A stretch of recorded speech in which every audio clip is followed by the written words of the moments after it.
It's the artist's responsibility when they're aware to go get their money. Because if you don't get it, people like Vlad and Mark Echo will take it. I saw interviews, they were talking about, has Dame been blackballed? We talked about that. That's in the book too. How can you blackball That's monster. When somebody's putting up their own money, you can't blackball them. Yeah. Blackball means no one will hire you. Right. I'm not looking ever to get hired, so you can't blackball me. I'm looking to hire other people. Yeah. I'm the guy that cuts the checks. Appreciate it. Shout out to everybody in the building. Peace. You already know. Yo, so you got shot 6 times, man. Like, it's a real blessing that you even still here, fam. Absolutely, man. You know what I'm saying? For real, like, yeah. Like, how did that situation even occur, bro?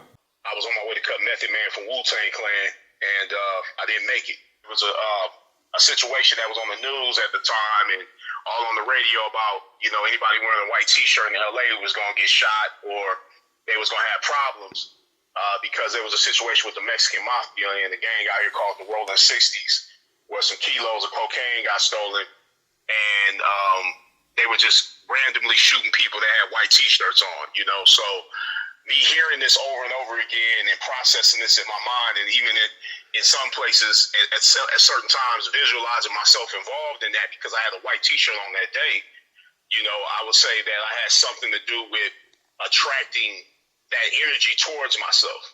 It was just a random situation. Got hit 6 times. It was an eye-opening experience that pulled me into the understanding that the most important thing that we all can do is breathe. And because I was shot in my liver and my lung, I couldn't really breathe. Damn. In the right way. You know what I'm saying? I was hit actually in both lungs, but I stopped tripping off the breath. I couldn't inhale and just took on whatever I could by concentrating on the breathing that I was able to receive at that time. And the thing I like about you the most, fam, is how humble you is, bro. How did you keep that motivational spirit so much, though, bro? You know, for the most part, you know, I have to give all credit to my mother raising myself, you know, raising me, and you know, my father being involved, and my grandfather, you know, even when they broke up, you know, there was still involvement, and they just gave me the rules to the game, man. They just really were very big on personal magnetism, especially my mother. You know, speaking to people, saying excuse me, you know, when you walk past people, and just being polite for the most part. I understand that we're all connected to the Most High God, so that makes us bloodline spiritually. The more information and knowledge I gain, the more humble I become. The more conscious I become, the less I need. I don't need as much as I used to. I no longer have to battle with people for position. You know, and a lot of times when you see me doing interviews with Dame, it turned into a psychiatrist-patient situation because, you know, I'm always for people expressing themselves, and really the whole name of the game with those interviews was really to get information for the Culture Vultures book. But as I kept interviewing him, it just stayed the same, and I just kind of liked the fact that he was so expressive and so eager to give up information that he experienced. And so I kept that going because I knew the culture needed something like this. You know, I knew the culture needed to hear from someone that actually experienced the ups and downs of big business. That's why I used to just shut the hell up when I was sitting there with Dane. In actuality, it wasn't that profound to me, I'm gonna be honest with you, because I study natural law, and so I know that all truths are but half truths. And so everything, sometimes when you see me sitting there with him, half the time, I mean, I'm listening, but not really. I'm like, you know, I mean, this is surface to me, right? You know, because there's a root knowledge to everything, and what works for you may not work for me. So you and Dame Dash released a book called Culture Vulture. Absolutely, yeah. I wrote that book. Explain that to the people who don't understand what that means. Culture vultures is a mindset. That's what a culture vulture is.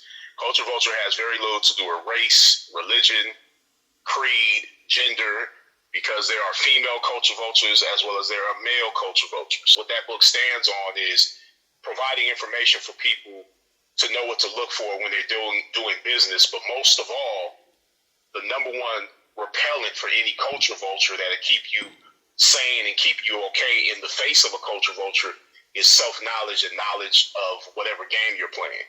Because when you know the game, it's hard to get played. And so the name of the game is self-knowledge, plain and simple. That's what's up. And you say you wrote it, right? Yeah, I wrote that book. Yeah, I definitely wrote it. I sat with it. I collected a lot of information from Dame over the span of 2 years. And what I did was I took it and I sat with it and went back and forth to him to make sure everything was right. I had to take out the, you know what I'm saying, and a lot of niggas and a lot of the curse words here and there, and make what he was saying, kind of basically take what he was saying and polish it up and make it actually sharper than what he was actually saying. Okay. You know, in a lot of ways, not too much, because I wanted the book to stay authentic. Right, real talk. I can honestly say the shit helped me a lot. Definitely. You feel what I'm saying? All across the world, I feel like a lot of people feel like that. Man, a guy from London yesterday interviewed me, and he was saying the same thing. You know, and it's like when you have a movement like this, you know, there's also another side to it, because at the end of the day, we're not telling anyone that you can't do business, you can't get a job, you can't work for people. But the name of the game is more than anything else to gather your own independence and do something for yourself while you're doing these things with other people. You know, because it's not to have something to fall back on, but the name of the game is self-preservation.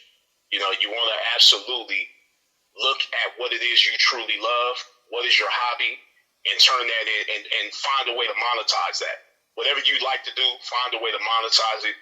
Turn your hobbies into your purpose. Your purpose is what keeps you. That's what really will make you happy throughout your life when you're on your purpose, when you're doing what it is you truly love to do. That's real. Word. I fuck with people, man. I fuck with them 100%. I'm not one of them people like that. That's, you know, kind of fake 1 foot in, 1 foot out. You know, so, you know, if we gonna be down, we gonna be down for real. All the way. Yeah, you know what I'm saying. So it's just the principles I got again from my father growing up. Because my father was in the dope game when I was coming up. So, and his principle was, you know, if you do anything illegal, just understand you have to accept jail and have to accept death.